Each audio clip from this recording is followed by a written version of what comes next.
السلام عليكم ورحمة الله وبركاته. اللهم صل وسلم وبارك على سيدنا محمد وعلى آله وصحبه وسلم. جاهزين معايا بالأكلة بتاعت النهاردة؟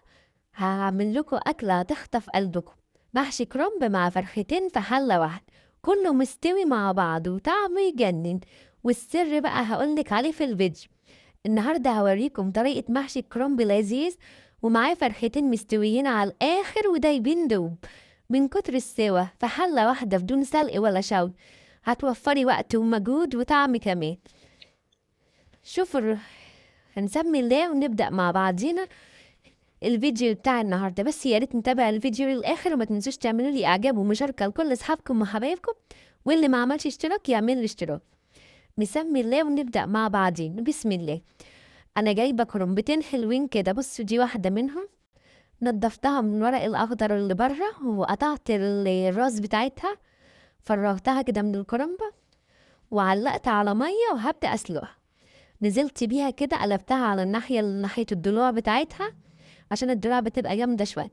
طبعا حطيت في المية معلقة ملح ومعلقة كمون عشان يخلي ريحة الكرنب بتاعنا جميل وشهي.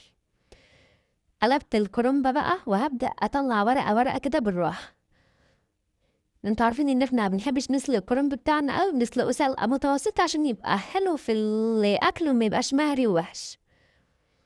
بص هو ما شاء الله الكرنب جميل اليومين دول قوي. والأكلة بتاعتنا بقى النهاردة دي تنفع العزومات لأي حاجة، لأكل ولادنا بصوا لأول يوم رمضان تعملوها زي ما انتوا عايزين. بجد أكلة جميلة ووجبة كاملة متكاملة كده. بصوا أنا بقلب الكرنبة تاني، لقيت الضلوع في ضلوع كده من جوه منية لسه، فقلبتها وهبدأ أطلعها واحدة واحدة كده. بص ما شاء الله خلصت الكرنباية دي وهنزل بالكرنباية التانية. نفس الطريقة هعملها، هسيبها شوية على الناحية لناحية الضلوع دي لحد ما أحس إن هي استوت كده. بص على الورقة ولاقيها استوت أقوم قلبها. بصوا هعملها بنفس الطريقة كده. أنا خلصت تسليق الكرنب وده شكله بعد ما سلقته. بص بقى هبدأ بقى أقطع معاكم كده 3 4 ورقات عشان برضو البنات الصغيرين اللي لسه بيشوفوني أول مرة يشوفوا الفيديو يتعلموا من أول مرة، والفيديو يبقى ليهم مرجع ليهم يرجعوا له في أي وقت.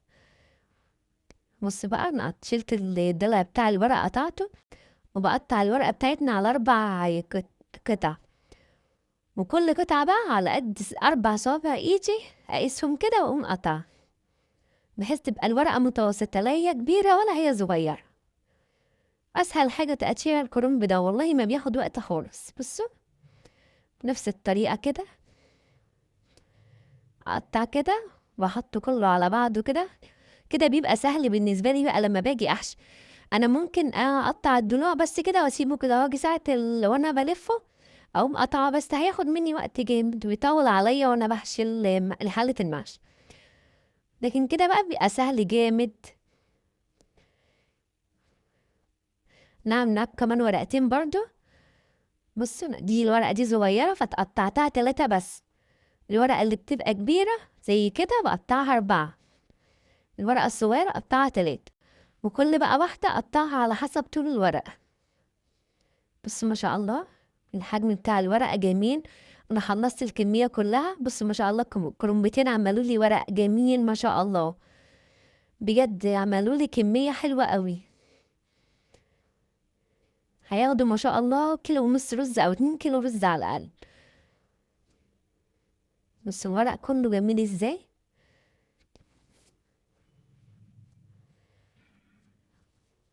ابدا بقى اجهز الصلصه بتاعتنا. انزل بالحله معلقه زبده كبيره حلوه كده، لان الزبده بتخلي محشي الكرنب بتوديه في حته تانية. وشويه زيت طبعا، ان المحشي برضه بيحب الزيت، بس حته الزبده دي بتغير طعم المحشي وتخليه طعمه جميل. وانزل عليه بقى ببصلتين كبار انا مقطعاهم قطع صغيره، انزل عليهم بيها واشوحهم كده احمرهم تحميره حلوه. بصوا وصل اللون الذهبي الجميل ده. انا مش هطول عليهم في التحميره او مش عايزاه يتحمر قوي، يعني تحميره حلوه كده متوسط يبقى لونه ذهبي وحلو. بصوا لون البصل جميل ازاي. هنزل بقى علينا ضربة درق الطماطم، درق الخلاط مليان طماطم وضربه مع قرن فلفل احمر. طبعا المحشي بيحوز القرن فلفل الاحمر، ببقى مخزناه في الفريزر، اطلع واحد واغسله واحطه مع الطماطم واضرب. بصوا الطماطم ما شاء الله حمرا وجميله ازاي. انا مكتره شويه عشان انا هعمل كميه رز كبيره شويه، لان دول كرنبتين كبار ما شاء الله، فهلف المحشي في نفس الحله اللي انا بعمل فيها دي. بصوا الصلصه بتاعتنا دخلت بقى في الغليان كده وبقت جميله.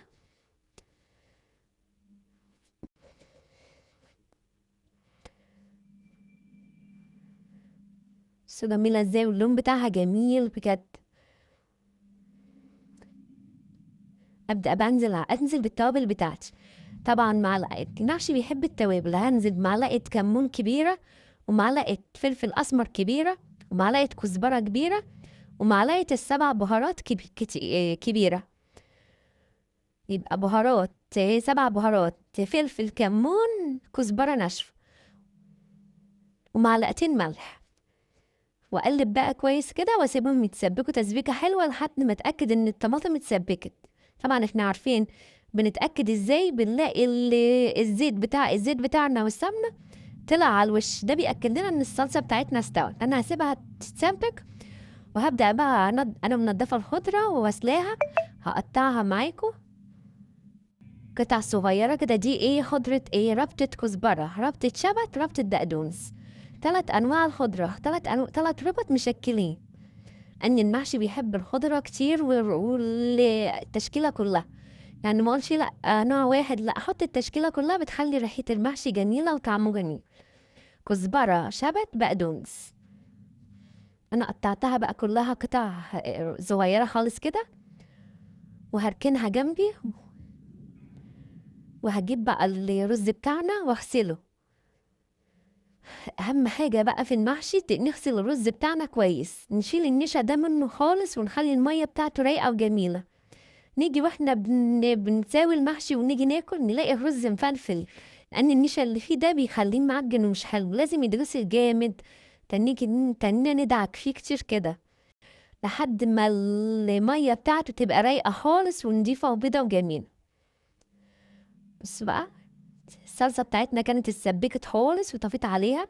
هنزل بقى بالرز بتاعنا المغسول بعد ما غسلته وصفيته كويس، وابدا بقى اقلب تقليبه حلوه كده، والخضره طبعا انزل بيها، وابدا بقى اقلب تقليبه حلوه المحشي بتاعنا كده. بصوا الخضره مع البصل، بجد الخضره مع الطماطم مع البصل. وانا كنت عاينه بصله نيه بقطعها عليها واحطها على البصله النيه دي، بتخلي المحشي بتاعنا بجد جميل، بتدي نكهه في السوا كده وانتي بتاكليه بيبقى طعمه تحفه. دي بصله نيه غير اللي انا مخدعه بيها الصلصه، بحب احطها نيه كده مع المحشي، تدي ريحه جميله للمحشي وطعم جميل،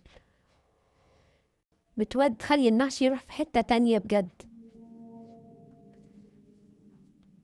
انا بقطعها بقى قطع صغيره كده واقلب كله ببعضه بقى. اقلب بقى الخلطه كلها كده. شوفوا الرز بقى مع الخلطه شكلهم يخطف العقل، والطعم هيكون حلو قوي، حاجه كده زي المحلات بالظبط. جميل جميل بجد. والسر بقى في اي اكل الحب والاهتمام، انك تعملي الاكله بحب واهتمام بولادك، تعمليها بحب، وده اللي بيخلي الاكل بيطلع طعمه حلو، وبيبقى مليان طعم وفرحه جميله، والفرحه للعيله كلها. بألف هنا وشفا يا رب لكل اللي ياكل، وربنا يحسن ما بين ايديكم كلكم يا حبايبي.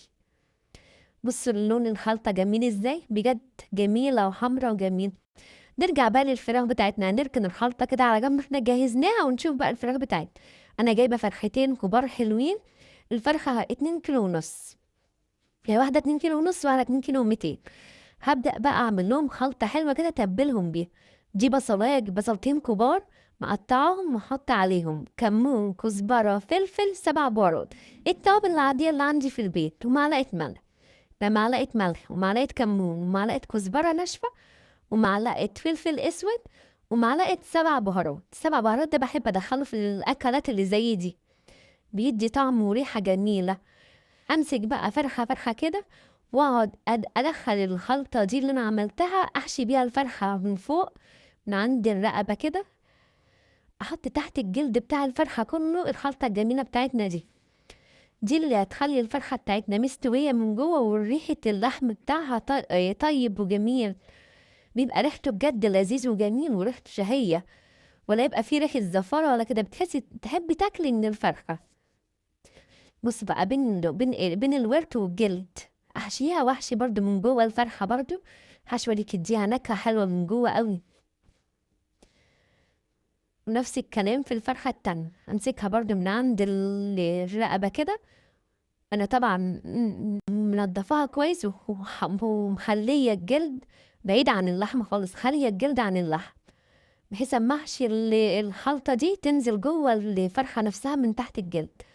وبرضو بين الوراك كده، بين الورك والجلد ادخل الحشوة دي واملاها كده. بس ما شاء الله جميلة جميلة بجد.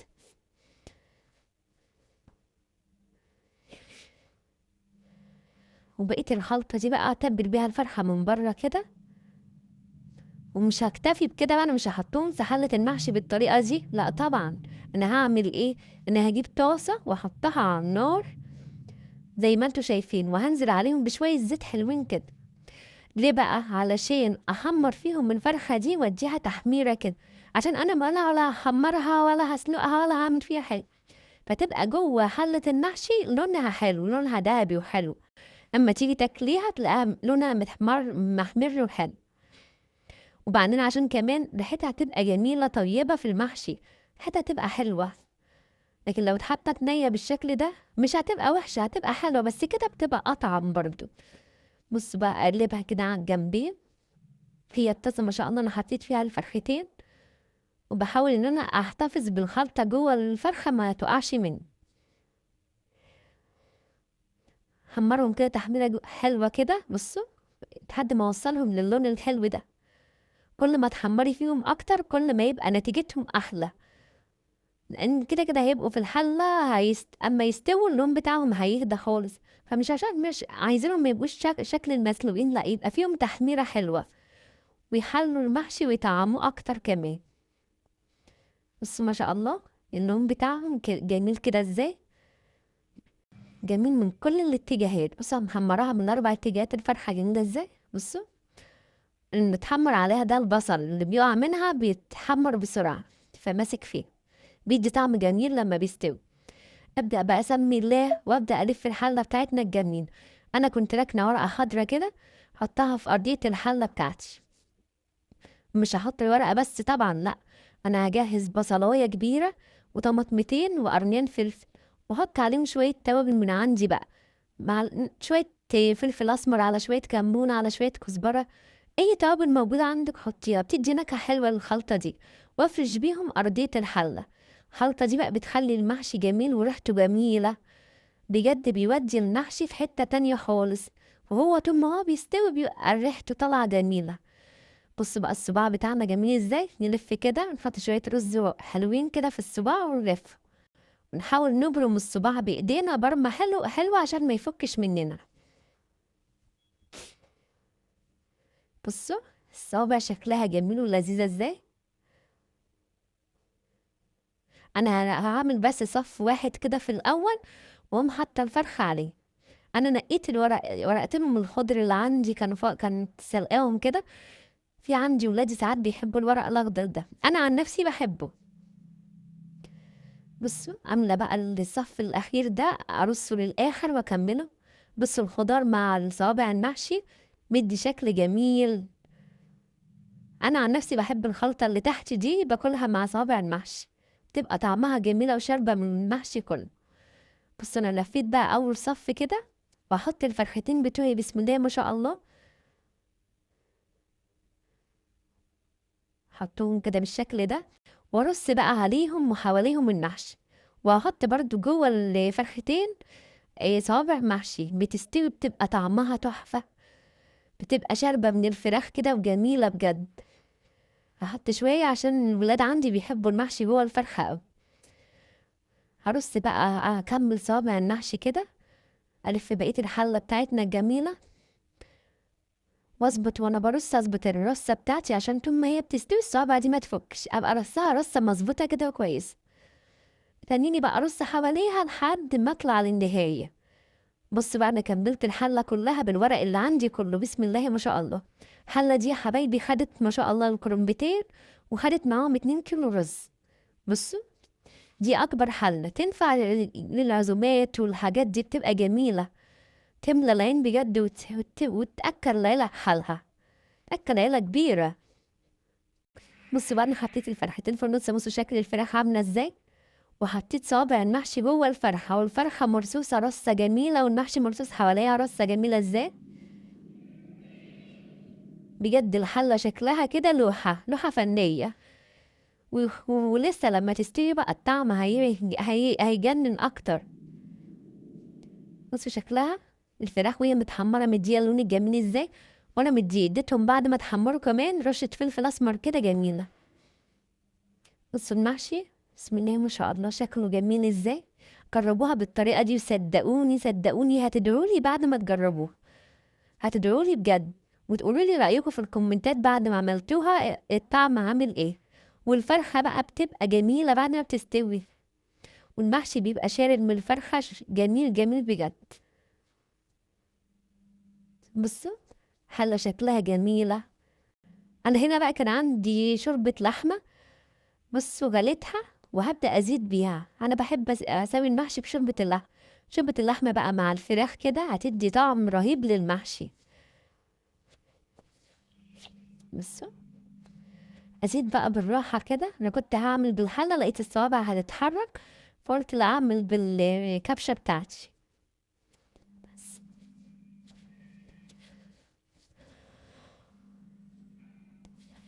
ممداش طبعا الحل مي شوربة على الآخر، لأ احنا بنزيد لحد أول آخر صف كده، يا دوبك بس المية يا دوبك تعمل عليه. انا كنت بحط طبق عليه بس طبعا مش هينفع مع الفرخة. بص بقى نقيت عليه وبدأ يغلي كده غلوة، بداية غلوته لسه، دي أول غلوة بيغليها لسه. بصوا الريحة قلبت المطبخ كله، ريحة المحشي قلب الشارع كله، مش المطبخ ولا الشقة، قلب الشارع كله، ريحته جميلة جميلة بجد. هوطي بقى، هبدأ أسيبه يغلي الأول غلوة حلوة وأوطي عليه. بصوا بقى مكشف عليه تاني كده، جميل جميل. المحشي بقى بدأ يدخل كده في السوا جميل.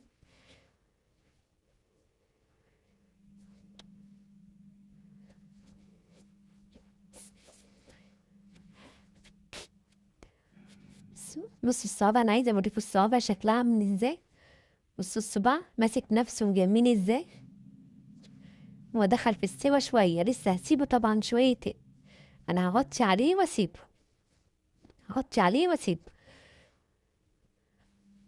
بصوا بقى اما كشفت عليه، استنوا بقى اما نشيل الغطا، شيلته. بصوا اللون والطعم، المحشي مستوي والفراخ بصوا شكلها طري وجميله. بصوا لون المحشي عامل ازاي جميل، والفراخ كلها مستويه وجميله بجد. بصوا انا هبدأ بقى، انا طفيت عليها هنا ان لقيته استوى، عايزه اشيل الفراخ معاكم وعايزه اوريها لكم بعد ما استوت كده. بصوا المحشي جوه الفراخ عامل ازاي، بصوا شكل المحشي بسم الله ما شاء الله كله مفرفر وجميل، وبجد الصوابع بتلمع وشكلها زي الفل. بصوا الفرختين بعد ما شلتهم، بصوا انا بشيلهم اصلا من الورك من كتل عشان هو مستوي ودايب خالص، اتخلع مني حته منه والجناح اتخلع، ده دليل على ان الفرخه مستويه على الاخر، دايبه دوب كده من كتر السوا. بصوا الوراك اللحم بصوا طالع منها خالص، والله لو سلقناها ما هتبقى بالسوا ده. بصوا الفرخة اللحم بيقطم معانا بالطريقة الجميلة ازاي، والمحشي اللي جوه الفرخة جميل ازاي ولونه جميل. بصوا اللون بتاعه، بصوا مستوي على الآخر وريحته جميلة. والله الصدر بتاع الفرخة الكبيرة كان طري، والله طراوة غير عادية، دايب كده دوب كده من حلاوته.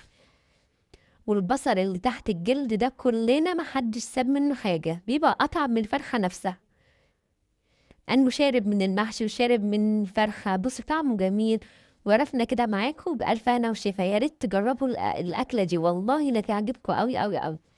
كده نكون خلصنا فيديو النهارده، اتمنى يكون الفيديو نال اعجابكم. لو عجبكم الفيديو يا ريت ما تنسوش اللايك والشير وتعليقاتكم الجميله اللي بتفرح. لو لسه اول مره تشوفوا قناتي اتمنى الاشتراك في القناه وتفعيل زر الجرس على الكل عشان يوصلكوا كل جديد. استنونا ان شاء الله في وصفات تانية كتيره سهله وبسيطه ومميزه. دمتم بخير وبحفظ من الرحمن. السلام عليكم ورحمه الله وبركاته.